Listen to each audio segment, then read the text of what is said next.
Seperti itu. Seorang istri yang memiliki visi akhirat yang sangat luar biasa. Ya. Dan perhatikan doanya juga. Ya. Dia mengatakan ibnili indaka. Dia tidak mengatakan ibnili baitan indaka. Ya, sekalipun maknanya sama. Tapi atau redaksinya maknanya sama tapi memiliki redaksinya sama tapi maknanya berbeda. Ketika dia mendahulukan kata indaka daripada baitan di sisimu, ya artinya apa? Ya, dekat dengan Tuhan itu harus menjadi prioritas. Ya, dekat kepada Tuhan itu menjadi prioritas. Ya, seperti itu. Masalah surga itu nomor 2. Kira-kira seperti itu. Ya, yang penting ridho Allah terlebih dahulu. Kalau Allah sudah ridho, apapun Allah akan memberikannya. Ya. Baitan fil jannah. Ya. Dia tidak mengatakan ya Allah masukkanlah aku ke dalam surga, tapi dengan bahasa diplomasi. Ya. Buatkan saja satu rumah gitu kan di surga. Enggak apa-apa rumahnya kecil. Asalkan di surga gitu kan. Ya. Ya, artinya masuk surga gitu kan kalau dibangun rumah di surga seperti itu. Ya, sekalipun di surga tidak ada rumah yang kecil gitu kan, semua rumahnya besar-besar. Ya, dan mewah-mewah seperti itu. Tapi dia mengatakan baitan, pokoknya rumah apa sajalah.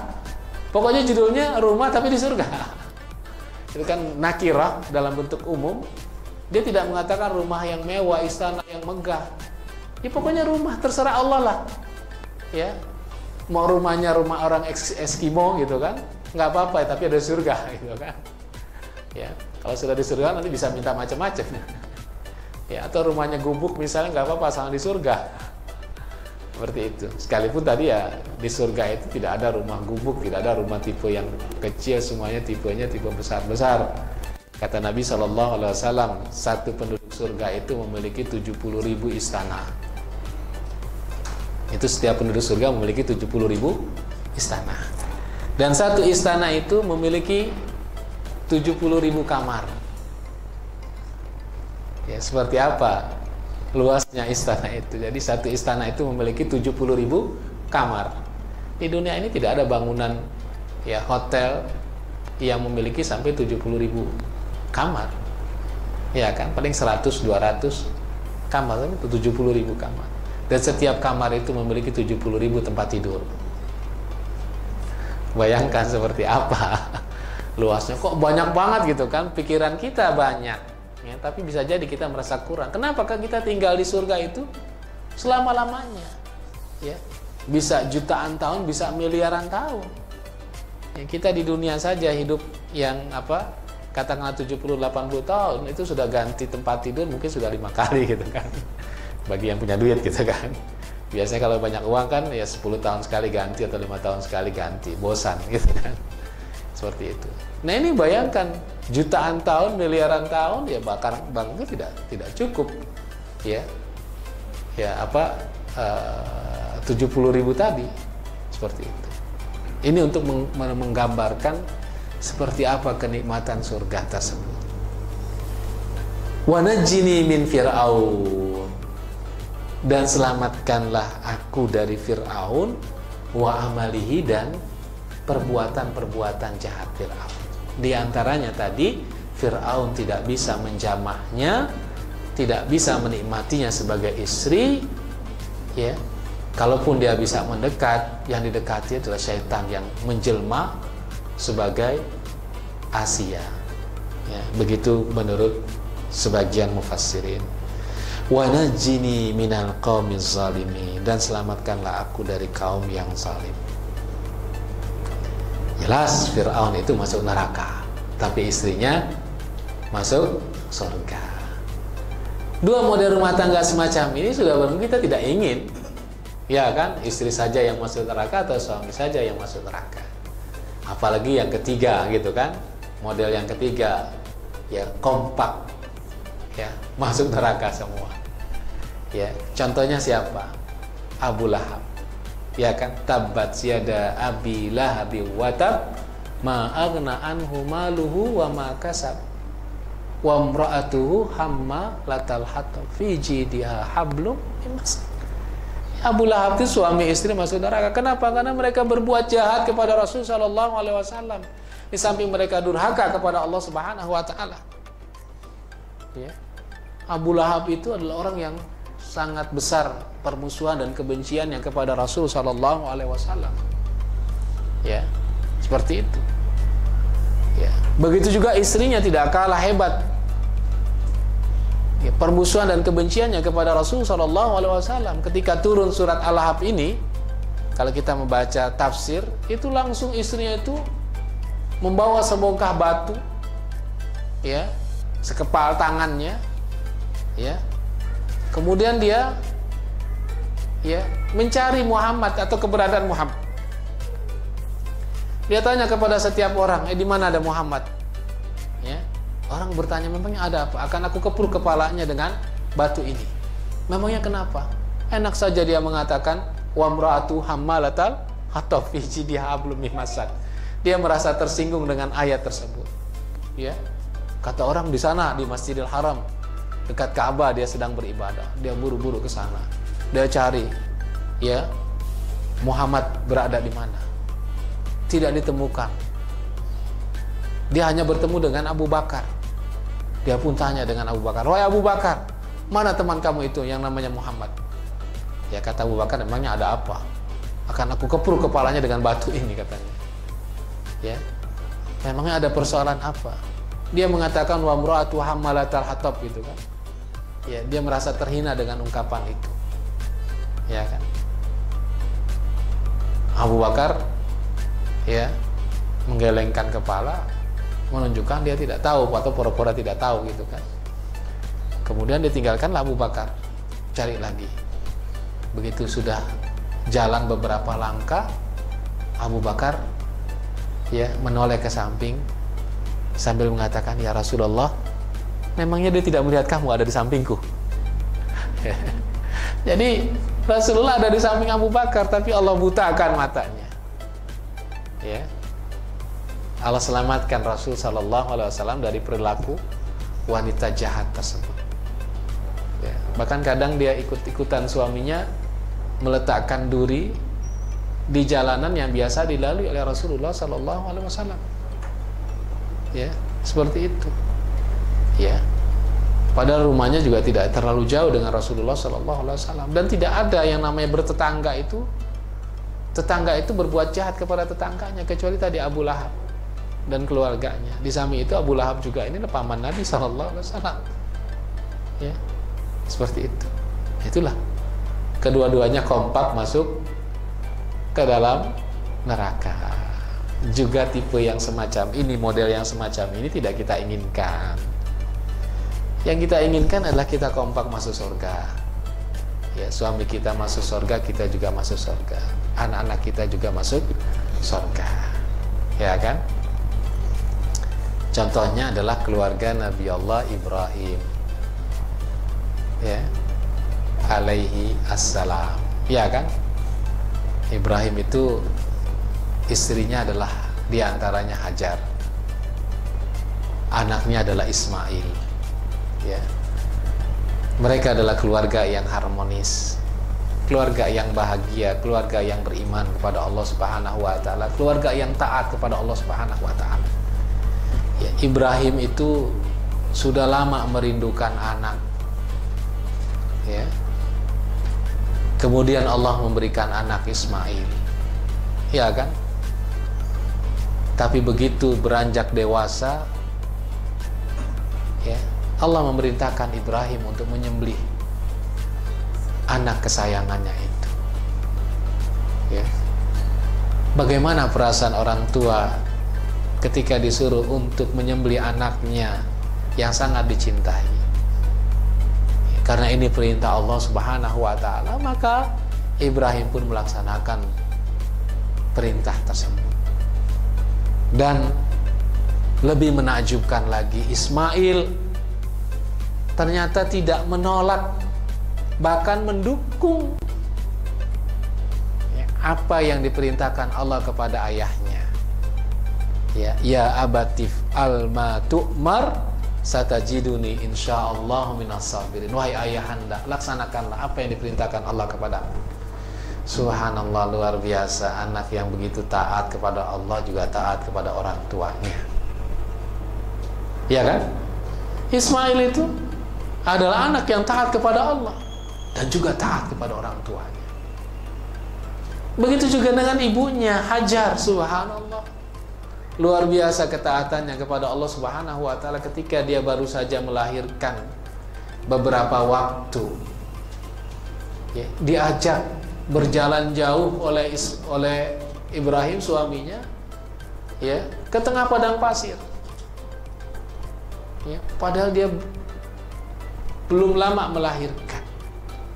Ya, masih membutuhkan tenaga, masih membutuhkan recovery, pemulihan. Tapi karena suaminya yang ngajak, dia ikut. Karena memang istri itu, ya, harus taat kepada suaminya, mengikuti kemana suaminya pergi atau kemana suaminya mengajak. Ya, seperti itu. Nah, diajaklah ke tengah padang pasir. Ya, bukan untuk jalan-jalan. Ya, ke tengah padang pasir itu bukan untuk jalan-jalan. Ya, karena jalan-jalan ke padang pasir itu hanya melihat padang pasir gitu kan, ya, kurang kenikmatannya seperti itu. Ya, sekalipun mungkin ada, ya kan, panoramanya gitu kan. Nah, sampai di tengah padang pasir itu, ya, ditinggal sendirian. Kirain untuk ditemani gitu kan, ya, tapi ditinggal sendirian di tempat, kalau bahasa kita, jin buang anak gitu kan.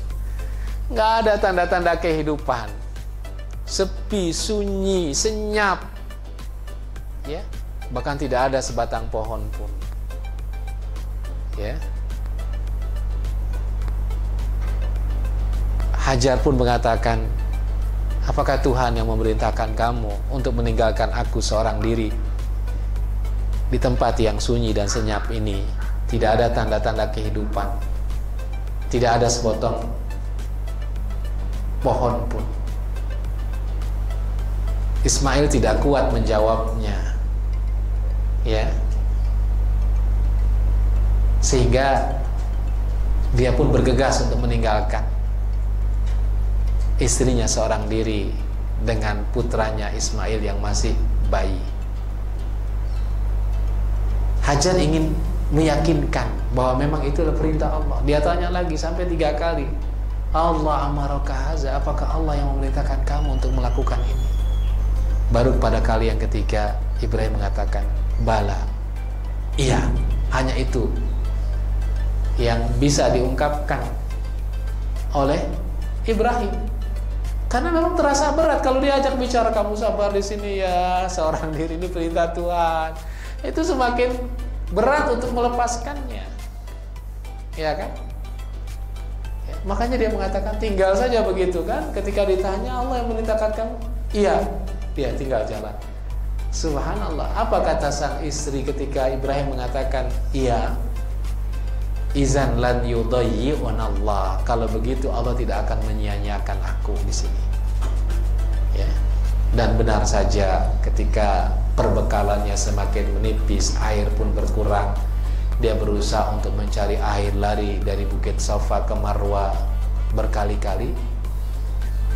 Lalu ya terlihatlah air, sumber air yang mengalir dari kaki Ismail yang kemudian itu disebut dengan air Zam-Zam. Karena dari kata-kata zamzami, zamzami itu artinya kumpulah, jangan kemana-mana air ini, ya kan? Dalam bahasa Arab, zamzami itu artinya kumpul, makanya disebut kemudian air Zam-Zam, seperti itu. Nah, itulah tipe keluarga yang ya kompak masuk surga. Begitu juga dengan Nabi kita Muhammad SAW, ya, juga semuanya kompak masuk surga. Istrinya masuk surga, anak-anaknya juga masuk surga, ya. Nah, kita ingin model rumah tangga yang keempat, semua kita masuk surga. Bapak dan Ibu yang dimuliakan oleh Allah Subhanahu wa taala, di dalam kehidupan rumah tangga ada beberapa aktor yang perlu kita pahami. Ya kan? Ada beberapa aktor yang perlu kita pahami. Dan sudah barang tentu setiap aktor ini juga harus memahami hak dan kewajibannya. Ya. Sebab ketika kita memahami aktor-aktor yang ada di dalam rumah tangga kita, dan kemudian setiap aktor itu memahami kewajibannya dan haknya, disitulah kita akan bisa menghadirkan rumah tangga yang islami, rumah tangga yang kompak, semuanya masuk surga. Ada 3 aktor utama di dalam kehidupan rumah tangga. Yang pertama adalah suami. Ya. Ini merupakan aktor utama. Ya. Dia sebagai pemimpin, qawwam, dan sekaligus adalah sebagai ayah. Ya. Dan di dalam kehidupan rumah tangga ini memang harus ada seorang pemimpin. Ya. Agar kehidupan rumah tangga itu teratur. Ya. Kalau hidup tanpa pemimpin itu ya akan ya rusak atau tidak teratur. Dan tidak boleh semuanya jadi pemimpin. Ya kan? Istri itu harus mau dipimpin. Anak itu juga harus mau dipimpin. Jangan kemudian istri mengambil peranan suami. Ya, sebagai pemimpin.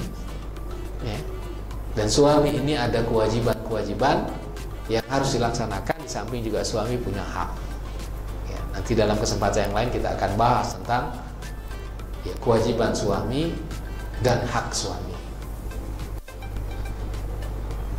Aktor yang kedua adalah istri. Ya. Istri ini perannya di samping sebagai ibu bagi anak-anak kita, dia harus dijadikan sebagai partner, ya, bukan dijadikan sebagai budak, ya kan, oleh sang suami, atau dijadikan sebagai pembantu, ya, oleh suaminya. Semua urusan pekerjaan rumah tangga harus dikerjakan dengan istri. Tidak, dia adalah partner, ya, teman yang memiliki kesetaraan, kira-kira seperti itu. Sekalipun tetap suami lebih tinggi, tapi suami tidak boleh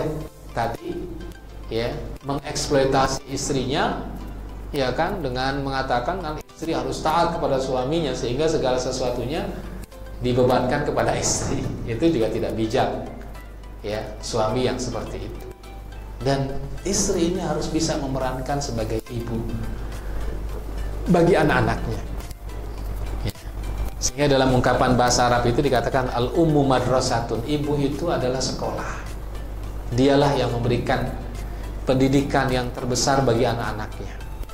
Seperti apa anak itu, ya, itu banyak ditentukan oleh istri, oleh ibunya. Karena ibulah yang sering bertemu, berinteraksi dengan anak, dan ibulah yang lebih banyak waktunya kepada anak-anaknya ketimbang suami, karena suami harus bekerja mencari nafkah keluar.